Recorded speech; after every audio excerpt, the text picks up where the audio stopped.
maybe you could explain, how a lot of us bring baggage to the table sometimes, and without knowing it, we kind of self-sabotage ourselves, because I see a lot of my students that do this, and it's frustrating to me as a teacher because I'm like, I know you can do it, but you seem to block yourself. And maybe you could tell me, what are your views on this and how you see it with your students?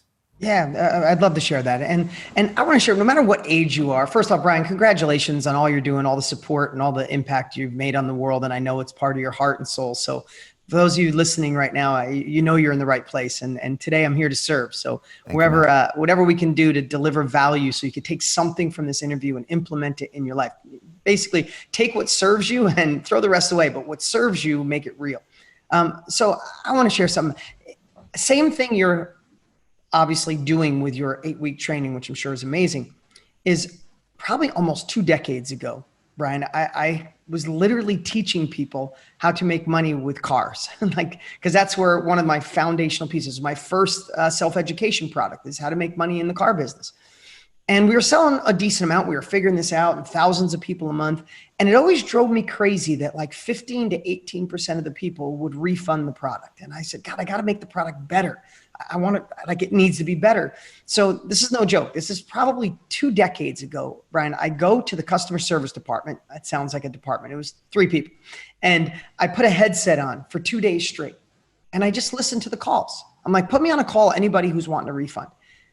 And it had nothing to do. They didn't say, this product stinks, cars don't work, money's not coming in. It was like, my husband thinks I'm crazy for doing this. Or I don't live in an area where people want to buy used cars. Like, there was every excuse possible except for the course stunk or it didn't work. It was the beliefs they had. It was the mindset they had. And this is, probably 15 years ago, I decided to write a book called Totally Fulfilled. I was teaching people how to do real estate, invest in real estate and invest in cars. And I did a personal development book because I just knew their obstacles had nothing to do with what was in front of them. It had to do with them having the ability to just keep moving forward, right?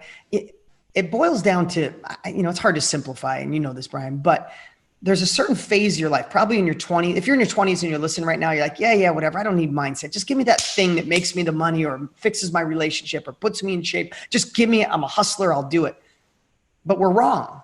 I would think mindset in my 20s was 10% and 90% was the thing. And now I realize it's 90% mindset and 10% the thing.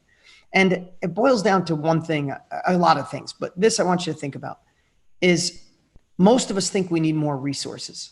If I had support from my family, if somebody lent me the money, if someone would just show me how to do it, if this economy wasn't so messed up, if we didn't have this, president or the liberals or the conservatives or the Christians or the Jews, like we get all these things because we think if we had the resources, we could make it work. And what I realized at 51, looking back and having more success than I could have ever imagined possible, I feel blessed every single day in my life. It has nothing to do with resources. It has to do with resourcefulness and relentlessly being resourceful. And where does resourcefulness come from?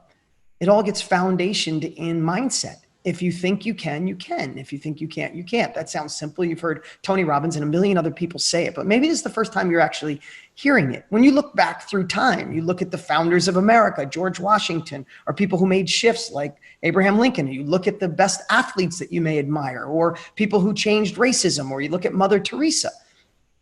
They never had resources. They found a way to be resourceful. And when you go upstream, it's all anchored in the beliefs that you have.